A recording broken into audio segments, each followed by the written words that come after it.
Stock মার্কেটে এখন কিন্তু প্রচুর পরিমাণে নিচে নেমে গেছে। এই মুহূর্তে দাঁড়িয়ে আমাদের যে টাকাটা ইনভেস্ট করা আছে বা সুইং ট্রেডিংয়ের জন্য যে টাকাটা আমাদের শেয়ার মার্কেটে ঢালা আছে, সেখান থেকে আমরা এই মুহূর্তে কি বেরিয়ে যাব? এই মুহূর্তে স্টক মার্কেটের অবস্থা কিন্তু খুবই খারাপ। সেই মুহূর্তে দাঁড়িয়ে আমাদের মনের মধ্যে ভয় আসছে যে আমাদের যে 5% লাভটা ছিল সেটাই এখন এসে -1%-এ দাঁড়িয়েছে। এটা যদি -5% হয়ে যায় তাহলে আমাদের টাকাটা কিন্তু জলে যেতে পারে। এই জিনিসটা কিন্তু সবার মনের মধ্যে আসে। আপনারা বিগিনার হন বা আমি একটা বিগিনার হিসেবে যখন এসেছিলাম, আমি যখন শেয়ার মার্কেটে ইনভেস্ট করা শুরু করেছিলাম, তখনও কিন্তু আমার এই ধারণাটা মনের মধ্যে আসতো এবং আসে। প্রতিটা মানুষের ক্ষেত্রে আসা প্রয়োজন যে নামছে কতটা নামবে, এই জিনিসটা কিন্তু মাথার মধ্যে আসে। তো আজকে যে ভিডিওটা, আমার পেছনে যে চার্টটা দেখতে পাচ্ছেন, এখানেও কিন্তু নিফটি 50-র একটা চার্ট, এখানে উঠাও চড়াও কিন্তু লক্ষ্য করা যাচ্ছে। কিন্তু 100% একটা জিনিস এখানে আপনারা লক্ষ্য করুন যে এই যে 3 ইয়ার্সের যে চার্টটা আপনারা এখানে দেখতে পাচ্ছেন, 3 ইয়ার্সের নিফটি 50 যে চার্টটা আপনারা এখানে দেখতে পাচ্ছেন, এটা কিন্তু একদম এখান থেকে উপরের দিকেই উঠেছে। কিছু কিছু জায়গায় এটা নিচে নেমেছে, আবার নিচে নেমেছে, আবার নিচে নেমেছে, কিন্তু এটা কিন্তু 100% উপরের দিকেই উঠছে। আবার এই মুহূর্তে দাঁড়িয়ে এখনের অবস্থা কিন্তু দেখুন, এটা কিছুদিন আগে যেখানে দাম ছিল এই জায়গাটায়, সেটা নেমে কিন্তু এখন এখানে চলে এসেছে। এই জায়গাটা কিন্তু আমাদের বোঝার বিষয়। এই জিনিসটা আমি পরে বলছি।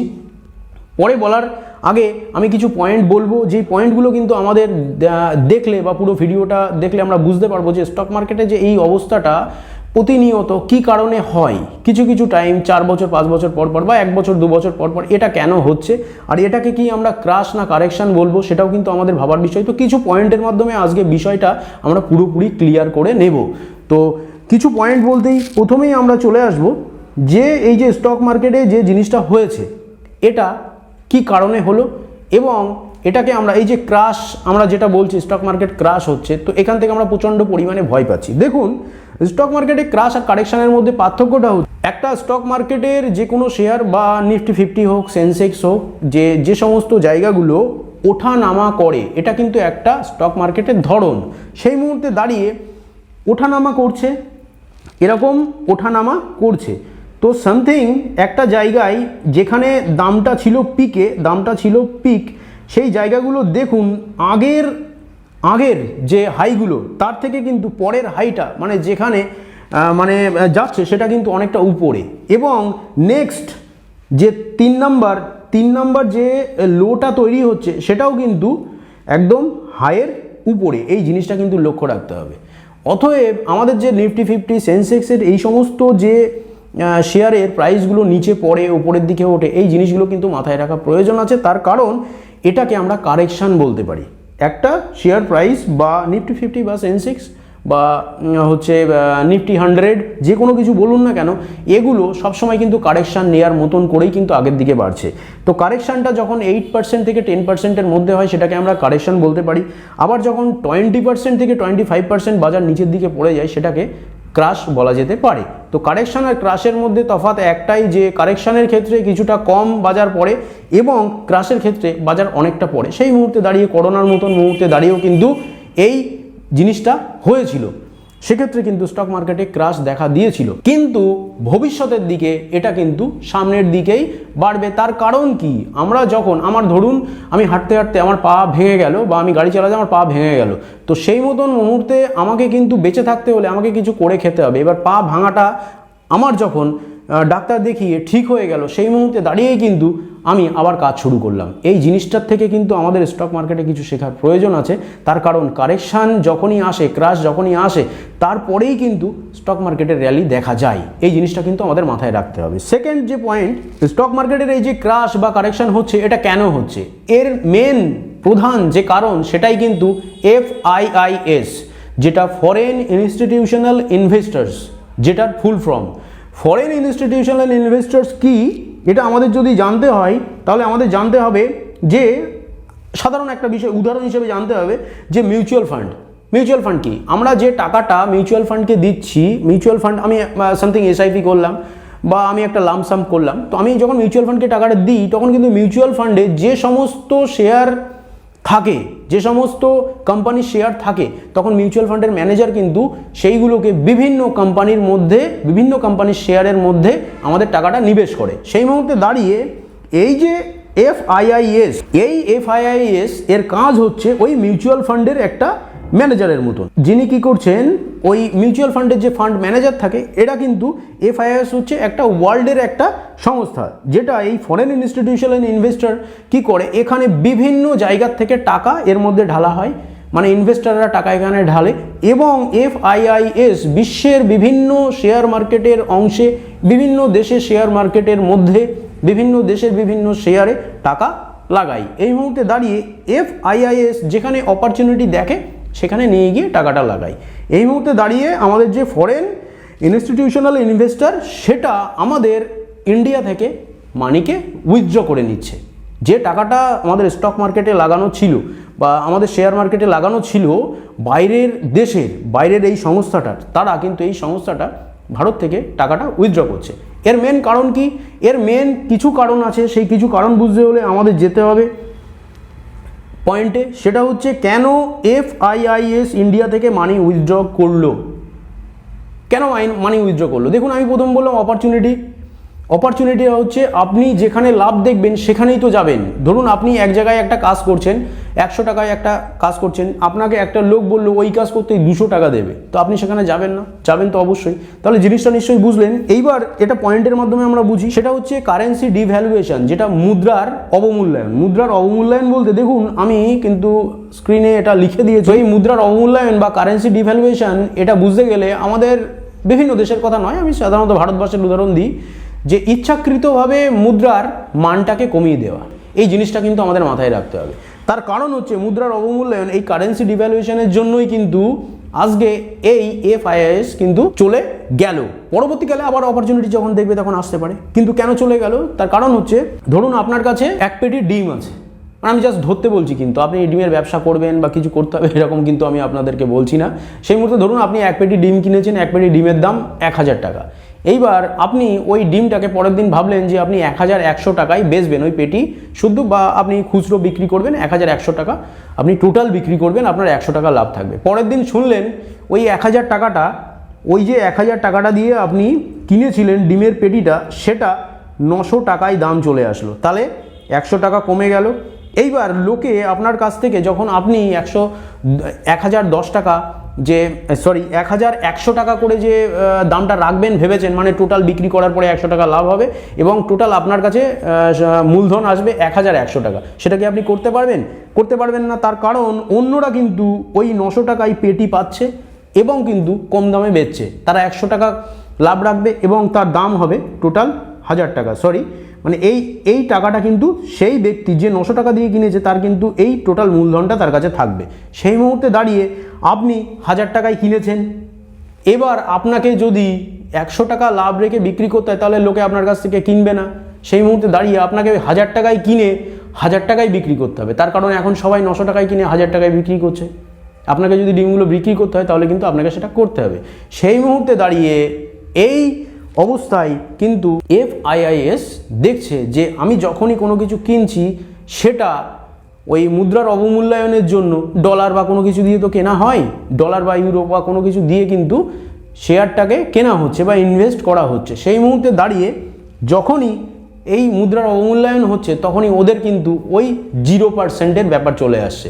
মানে 1000 টাকায় ডিম কিনেছিল, এবার ডিমের দাম কমে গেছে, আবার 1000 টাকায় তাকে বিক্রি করতে হচ্ছে। তাহলে সে 1000 টাকায় কিনে যখন 1000 টাকায় বিক্রি করবে তাহলে তার তো 0% লাভ থাকলো। তাহলে হলো কি, সেই মুহূর্তে দাঁড়িয়ে তারা কিন্তু এখান থেকে বেরিয়ে যাওয়ার চিন্তাভাবনা করলো এবং অন্য জায়গায় যেখানে অপরচুনিটি দেখলো তখন সেখানে চলে গেল। তো নেক্সট পয়েন্ট যেটা, সেটা হচ্ছে ইকুইটি শেয়ার ও মিউচুয়াল ফান্ডের long term capital gain LTCG tax, long term capital gain tax, এটা কিন্তু বাড়ানো হয়েছে। সেটা কীরকম? সেটা হচ্ছে ধরুন আগে 1 লক্ষ পর্যন্ত লং টার্ম ক্যাপিটাল গেইন করমুক্ত ছিল, 2024 থেকে এটি 1.25 লক্ষ পর্যন্ত বাড়ানো হয়েছে। 1.25 লক্ষের বেশি লাভের উপরে, মানে 1,25,000-এর উপরে যদি কেউ বেশি শেয়ার মার্কেট থেকে লাভ করে তাকে কিন্তু 12.5% ট্যাক্স দিতে হবে। তার মানে কি? তার মানে আপনি ধরুন 10 লাখ টাকার শেয়ার কিনেছেন, আপনি ধরুন সেখান থেকে 5 লাখ টাকা লাভ করেছেন, তার মানে আপনি টোটাল মিলিয়ে আপনি 15 লাখ টাকার শেয়ার বিক্রি করেছেন। আপনার এর মধ্যে আপনার নিজের মূলধন হচ্ছে 10 লাখ, আর হচ্ছে যে টাকাটা বেরিয়েছে সেটা হচ্ছে মানে লাভ হয়েছে সেটা হচ্ছে 5 লাখ। তো এই যে 5 লাখ টাকাটা, এই 5 লাখ টাকাটা তো 1.25 লক্ষের থেকে বেশি। তাই না? এই 5 লাখ টাকাটা আপনার লাভ। আর সরকার করেছে কি 1.25 লক্ষ, 1,25,000-এর উপরে যাদের লাভ আছে তাদেরকে 12.5% ট্যাক্স দিতে হবে। এই জায়গাটার জন্য কিন্তু FIIS এখান থেকে বেরিয়ে যাচ্ছে। অন্যান্য জায়গায় হয়তো এই LTCG ট্যাক্সটা কম, সেই মুহূর্তে দাঁড়িয়ে অন্য জায়গায় রেখে দিয়ে যদি 6%, 7% বা 8% অন্য জায়গায় হয়, তাহলে সেখান থেকে 4% লাভ তার আরও বেড়ে যাবে।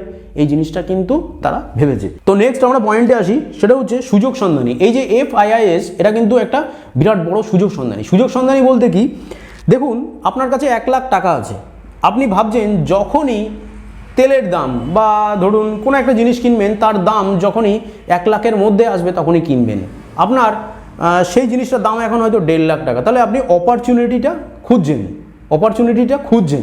সেই মুহূর্তে দাঁড়িয়ে আপনার যেইখানে দাম কম লাগবে আপনি কিন্তু সেইখান থেকে কিনে নেবেন। আপনি 1 কিলো তেল কিনবেন, যেখান থেকে কম পাবেন আপনি কিন্তু সেখান থেকে কিনে নেবেন। আপনি 1 কিলো লবণ কিনবেন, যেখান থেকে দাম কম পাবেন সেখান থেকে কিন্তু কিনে নেবেন। তাহলে FIIS এর কাজ হচ্ছে বিভিন্ন দেশের স্টক মার্কেটের মধ্যে সেকেন্ডে মিনিটে কি হচ্ছে সেই জিনিসটা কিন্তু খুঁজে বের করা। তো যেখানে দেখবে যে লাভ হচ্ছে বেশি, সেইখানে কিন্তু তারা ঢুকবে এবং সেইখানে ঢুকে সেই দামটা তুলবে। সেই মুহূর্তে দাঁড়িয়ে হয়তো সমস্ত টাকা আমাদের FIIS আমাদের ইন্ডিয়াতে রেখেছিল, এখন আরেক জায়গায় অপরচুনিটি দেখেছে, সেই জন্য এখান থেকে বের হয়ে কিন্তু সামনের দিকে এগোতে চাইছে, অন্য জায়গায় ইনভেস্ট করে। অন্য জায়গায় হয়তো সুযোগ এসছে, long term capital gain tax হয়তো সেখানে কম, সেখানে হয়তো আরও প্রচুর পরিমাণে লাভ তারা বুঝতে পেরেছে। বিভিন্ন শেয়ারে যেরকম আমরা দেখি সেই লাভটা, যেখানে হঠাৎ করে একটা সুযোগ আসলো যে এই শেয়ারটা অনেক কম দামে পাওয়া যাচ্ছে, এখন কিন্তু যে অবস্থাটা হয়েছে, যেটা হচ্ছে শেয়ার মার্কেটে দেখা যাচ্ছে, এখন কিন্তু শেয়ার মার্কেট প্রচুর পরিমাণে পড়ে গেছে। নিফটি 50 যদি আপনি ধরেন, সমস্ত কোম্পানিগুলো কিন্তু অনেক পরিমাণে নিচে নেমেছে। এই মুহূর্তে দাঁড়িয়ে কেউ যদি এখানে ইনভেস্ট করে, তাহলে কিন্তু তার ভবিষ্যতে সামনের দিকে এগোনোটা কিন্তু সম্ভব, কিন্তু সেটা জেনে বুঝে করতে হবে। এই জিনিসটা কিন্তু মাথায় রাখতে হবে। আমার কথা শুনেই যে আপনি ইনভেস্ট করে দেবেন এটা কিন্তু নয়। আর ইনভেস্ট করার আগে অবশ্যই নিজের মতামতটা রাখবেন। এইবার নেক্সট যে পয়েন্ট আসবো, আমরা এই মুহূর্তে দাঁড়িয়ে আমরা এখন কি করব? এখন প্রচুর পরিমাণে তো শেয়ার মার্কেট নিচের দিকে নেমে গেছে, তাহলে কি করব? দেখুন, এর উত্তর আমি আপনাদেরকে দেব না, মানে আমি আপনাদেরকে জাস্ট দেখিয়ে দেব, আপনারা নিজে কিন্তু বুঝে যাবেন। আমি দেব না বলছি, তার কারণ হচ্ছে, দেখুন আমি যেভাবে বলবো সেইভাবে হয়তো আপনারা ইনভেস্ট করে দিলেন, আপনাদের পরবর্তীকালে মানে প্রবলেম হলে পরে কিন্তু সেটা মানে পুরোপুরি ভারটা কিন্তু আমাকে নিতে হবে। সেই জন্য তো নেক্সট যে পয়েন্ট, সেটা হচ্ছে আমরা কি করব? এই মুহূর্তে তো শেয়ার মার্কেট, স্টক মার্কেট প্রচুর পরিমাণে নিচে নেমে গেছে, কি করব? এই কথার উত্তর যদি আমাদের পেতে হয়, তাহলে আমাদের পুরোপুরি চলে যেতে হবে, স্ক্রিনে চলে যেতে হবে। গেলে পরে আমরা দেখতে পারবো, আমি এখানে খুলে রেখেছি নিফটি 50-র একটা চার্ট। এই নিফটি 50 যে চার্ট, সেই চার্টে আমরা দেখতে পাচ্ছি এখানে 1 ডে, 1 উইক, 1 মান্থ, 3 মান্থ করা যাচ্ছে, 1 ইয়ার। আমি যখনই 1 ইয়ারে যাব, আমি জাস্ট 1 ইয়ারটাকে পার করে দিলাম, 3 ইয়ার্সে গেলাম। 3 ইয়ার্সে আমরা যখনই যাব, একটা জায়গা আপনারা লক্ষ্য করুন, আমি যে জায়গাগুলো দেখাবো এই জায়গাগুলো কিন্তু মাথার মধ্যে নেবেন। দেখুন এই যে জায়গাটা, এটা কিন্তু 3 ইয়ার্সের ডেটা দেখাচ্ছি, 3 ইয়ার্স, এটা প্রথম 1 বছরের দিকে সামথিং। এই জায়গাটায় দেখুন শেয়ার মার্কেট যে পয়েন্টগুলো করছি সেইগুলো একটু লক্ষ্য রাখবেন। এটা সেকেন্ড পয়েন্ট, এটা একটা থার্ড পয়েন্ট, এটা একটা ফোর্থ পয়েন্ট, এটা একটা ফিফথ পয়েন্ট। এই পয়েন্টগুলো দেখে আপনারা কি বুঝতে পারছেন? নিফটি 50, এই নিফটি 50টা কি? এই নিফটি 50-র মধ্যে কিন্তু টোটাল 50টা কোম্পানি আছে, টপ কোম্পানি আছে, যেগুলো কিন্তু ভারতবর্ষের খুবই গুরুত্বপূর্ণ কোম্পানি। এই কোম্পানিগুলো কিন্তু প্রচুর পরিমাণে লাভ এনে দেয় এবং আনে। সেই মুহূর্তে দাঁড়িয়ে এই জায়গাটা আমাদের দেখতে হবে, দেখলেই বুঝতে পারবো। আমি যে এই পয়েন্টগুলো দিয়েছি, পয়েন্টগুলো দিয়ে দেখে আপনারা বুঝতে পারছেন। দেখুন এই জায়গা থেকে ফার্স্টে 1 নম্বর পয়েন্টের দিকে নিচের দিকে নেমেছে, 2 নম্বর পয়েন্ট থেকেও নিচের দিকে নেমেছে, 3 নম্বর পয়েন্ট থেকেও নিচের দিকে, 4 নম্বর পয়েন্ট থেকেও কিন্তু নিচের দিকে, 5 নম্বর পয়েন্ট থেকে কিন্তু আরও নিচের দিকে নেমেছে। সেই মুহূর্তে দাঁড়িয়ে এই যে ডেটাটা দেখলাম, এটা বুঝলাম, বোঝার পরে আমরা 5 ইয়ার্সে যাব। এবার আমরা অলে যাব। অলে গেলে আমরা এইখানে দেখতে পারবো, এই যে জায়গাটা আমরা দেখতে পাচ্ছি, এই যে জায়গাটা আমরা দেখতে পাচ্ছি, এটা কোন সময় বলুন তো? লকডাউনের সময়। এটা কিন্তু নিফটি 50-র অল চার্ট বের করেছি, একদম প্রথম থেকে শেষ পর্যন্ত, এখন রিসেন্ট পর্যন্ত। এখানে এটা কিন্তু লকডাউনের সময়, যখন করোনা পড়েছিল, তখন কিন্তু শেয়ার মার্কেট নিচের দিকে নেমেছে। এই জায়গাটায় আপনারা দেখতে পাচ্ছেন, এটাও একটা পয়েন্ট, এটাও একটা পয়েন্ট, এটাও একটা পয়েন্ট, এটাও একটা পয়েন্ট, এটাও একটা পয়েন্ট। প্রতিটা পয়েন্টে নিচের দিকে নামছে, কিন্তু শেষমেশ উপরের দিকে উঠল। অতএব এখান থেকে আমরা ধারণা নিতে পারি যে শেয়ার মার্কেটে যতই নিচের দিকে নামুক না কেন, এই চার্ট থেকে, এই যে অল ওভার চার্ট, এই অল ওভার চার্টের মধ্যে আমরা নিফটি ফিফটি কবে গঠিত হয়েছিল সেটা আমরা দেখে নিই। 2015 সাল, 1 সেপ্টেম্বর 2015 সাল থেকে এখনও পর্যন্ত 2024 সাল পর্যন্ত এই ওঠানামাটা কিন্তু চলছে, কিন্তু গড়ে উপরের দিকেই উঠছে। শুধু আমরা নিফটি ফিফটি কেন দেখব? আমরা শুধু নিফটি ফিফটি দেখব না, আমরা সেন্সেক্স দেখব। সেন্সেক্সেও আমরা যদি যাই, তাহলে আমরা যদি বিএসসি সেন্সেক্সের অল করি, অলে গেলে আমরা দেখতে পারবো 19 জুলাই 2002 থেকে এখন রিসেন্ট 2024 পর্যন্ত যতই ওঠাও চড়াও দেখা যায় না কেন, তার মধ্যে কিন্তু ওই হাই লো লেগেই আছে। সেই আগের মতনই যে প্রথম যে হাই হচ্ছে, সেকেন্ড যে লো হচ্ছে, তার থেকে কিন্তু অনেক, ওই প্রথম হাইয়ের থেকে কিন্তু অনেক উপরে। এই জিনিসটা মাথায় রাখতে হবে এবং সামনের দিকে যেতে হবে। অতএব এই যে স্টক মার্কেট নিচে পড়েছে, এই মুহূর্তে হন্তদন্ত হয়ে যদি আমরা কোনো শেয়ার বেচে দিই, তাহলে কিন্তু একটা বিরাট বড় বিপদ। কিন্তু যদি আপনারা ট্রেডিং করেন, তাহলে কিন্তু অবশ্যই এই জিনিসটা মাথায় রাখবেন। যদি সুইং ট্রেডিং করে কিছুদিনের মধ্যে টাকা উইথড্র করে নিতে চান, তাহলে কিন্তু একটা বিরাট বড় জিনিস মাথায় রাখার বিষয়। তার কারণ হচ্ছে এই মুহূর্তে বাজার নিচের দিকে পড়ছে, আরও নিচের দিকে পড়তে পারে বা উপরের দিকেও এখান থেকে উঠতে পারে। সেই মুহূর্তে দাঁড়িয়ে আপনারা সুইং ট্রেডিং করলে সেটাকে ইনভেস্ট হিসেবে দেখুন। ইনভেস্ট হিসেবে দেখলে কিন্তু গড়মিলে একটা জায়গা পাবেন, এই জিনিসটা মাথায় রাখতে হবে। এবং আপনারা যদি মনে করেন যে আমাদের শেয়ারে নিবেশ করতে প্রচুর পরিমাণে প্রবলেম হয়, আমাদের এই ওঠাও চড়াও দেখতে আমরা ইচ্ছুক নই, আমরা একটা লাভের লভ্যাংশ সমস্ত কিছুর মধ্যে ভাগ করে দিতে চাই, সেক্ষেত্রে আপনারা কিন্তু মিউচুয়াল ফান্ড না ইটিএফে যেতে পারেন। অতএব এই ভিডিওটাতে আমি যে কথাগুলো বললাম নিশ্চয়ই আপনারা বুঝতে পেরেছেন। অবশ্যই নিজেরা ভাবনা চিন্তা করে কাজ করবেন। আর আমার যদি ইটিএফের ভিডিওগুলো দেখতে হয় এবং শেয়ার মার্কেটের বিভিন্ন ভিডিও, মিউচুয়াল ফান্ডের বিভিন্ন ভিডিও দেখতে হয়, তাহলে কিন্তু প্লেলিস্ট করা আছে বিভিন্ন, সেখান থেকে কিন্তু দেখতে পারেন আপনারা। আর ভালো লাগলে চ্যানেলটাকে সাবস্ক্রাইব করে কিন্তু বেল আইকনটা দাবিয়ে রাখবেন, নাই এই ধরনের ভিডিও দিয়ে আপনাদেরকে হেল্প করতে পারবো না। আজকে এই পর্যন্তই। Thank you, bye bye, see you, next ভিডিওতে দেখা হচ্ছে।